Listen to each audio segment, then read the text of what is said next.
মতো। এটা অন্তুর নিজস্ব মত। সে বিষয়টাকে পছন্দ করে না। তারা অন্তুর চুল খুলে ফেলল। একটানে শরীরে চড়ানো ওড়নাটা সরিয়ে গলা, বুক, হাত দেখা হলো। না, মেয়ে ফর্সাই আছে। অন্তু চোয়ালের পাটি শক্ত করে চুপ করে থাকলো। কিন্তু যখন সালোয়ারের উঁচিয়ে তুলতে গেল মহিলারা ঠ্যাং দেখবার উদ্দেশ্যে, অন্তুর সীমিত ধৈর্যের বাদ খসল। সালোয়ার ছাড়িয়ে নিয়ে উঠে দাঁড়ালো। তীক্ষ্ণ চোখে তাকে স্পষ্ট স্বরে বলল, আপনারা মেয়ে দেখতে এসেছেন নাকি হাটে গরু কিনতে এসেছেন? পাত্রর মা হতভম্ব হলেন। অসন্তুষ্ট মুখে বলে উঠলেন, ও মা, এ আবার কেমন কথা? মেয়ে দেখতে এসে মেয়ের পা দেখতে চাওয়া কি অপরাধ নাকি? জি না, ঠিক অপরাধ নয়, মূর্খতা। কারণ আমি কোরবানির হাটে তোলা কোনো প্রজাতির গবাদি পশু নই, যে সবসময় নিখুঁত, আকর্ষণীয়, গায়ের রঙওয়ালা, মাংস বেশি হৃষ্টপুষ্ট দেখে কিনে নিয়ে যাবেন। স্পষ্ট ঝরঝরে শুদ্ধ ভাষা অন্তর্মুখে, কিন্তু ভাষা কর্কশ। পাত্রের ফুপু মুখ কেমন করলেন। কোন দিশি কথা যে মেয়েকে ভালোভাবে দেখা যাবে না? নাকি কোনো দোষ আছে? তাছাড়া কোনো মেয়ে আছে যে পাত্রপক্ষের মুখের ওপর ওরকম বদমাইশের মতো কথা বলে? আশ্চর্য মেয়ে তো দেখছি। দেখতে আসছি তো দেখবো না? জি, নিশ্চয়ই দেখবেন। দোষ থাকা চলবে না। দরকার পড়লে মেয়ের দেহের প্রতিটা কোষ পর্যবেক্ষণ করা মেশিন এনে দেখবেন।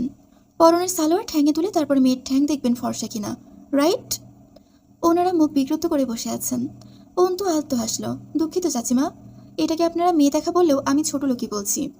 মেয়ে দেখতে এসে গাল ফেড়ে মেয়ের দাঁত দেখতে হবে, দাঁত উঁচু নিচু আছে কিনা, মাথার চুল টেনে টুনে দেখতে হবে, চুল আসল না নকল, আছে না নেই, বড় না ছোট, গলা বের করে ঘাড়ের ওড়না খুলে হাঁটিয়ে নাচিয়ে এরপর পছন্দ হলে নিয়ে যাবেন।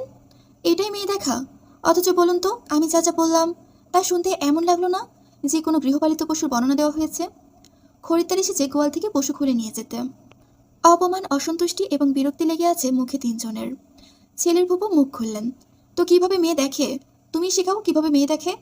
কথাটা বলে মুখ ঝামটে মারলেন মহিলা। রাবেয়া অন্তর দিকে চোখ গরম করে তাকাচ্ছেন। ঘরে পাড়ার মহিলাও আছেন কয়েকজন। পাশেই ঘটক মহিলা বসা। তিনি বললেন, এই কেমনে কথা কও মেয়ে? দেখতে আইলে একটু ভালো কইরে দেখে মেয়ে, না দেখে শুনে আবার নিয়ে যায় নাকি? বাড়ির বউ হইবা বলে কথা। অন্তুর কাছে এই কথার জবাব আছে। দেখে শুনে নিয়ে যাওয়াটা দোষের নয়, তবে দেখার মধ্যে মার্জিত এবং শালীনতার ব্যাপারটাও আছে। মহিলাগুলো রীতিমতো তাকে অসম্মানমূলকভাবে মেয়ে দেখার নামে এক প্রকার অপমান করছেন। একটা মেয়ের পাত্রপক্ষের সম্মুখে মেয়ের আত্মমর্যাদা মূল শব্দের অস্তিত্ব নেই, শুধু একটি জড় সামগ্রী, যাকে ঘুরিয়ে ফিরিয়ে বাঁচিয়ে দরদাম করে পছন্দ হলে দয়া করে কিনে নিয়ে যাওয়া হবে। এই কথাগুলো চেপে গিয়ে ঘটক মহিলাটির কথার জবাবে চমৎকার হাসল। বাড়ির বউ হব কে বলেছে? আমি বলেছি। আমি এখনো অন্যের মেয়ে, আর অন্যের মেয়েকে বাজারের পণ্যের মতো ঘুরিয়ে ফিরিয়ে দেখা, দরদামের কথায় আসা যদি বিয়ের উদ্দেশ্যে মেয়ে দেখা হয়, তাহলে বিয়ে বোধহয় আমার জন্য না।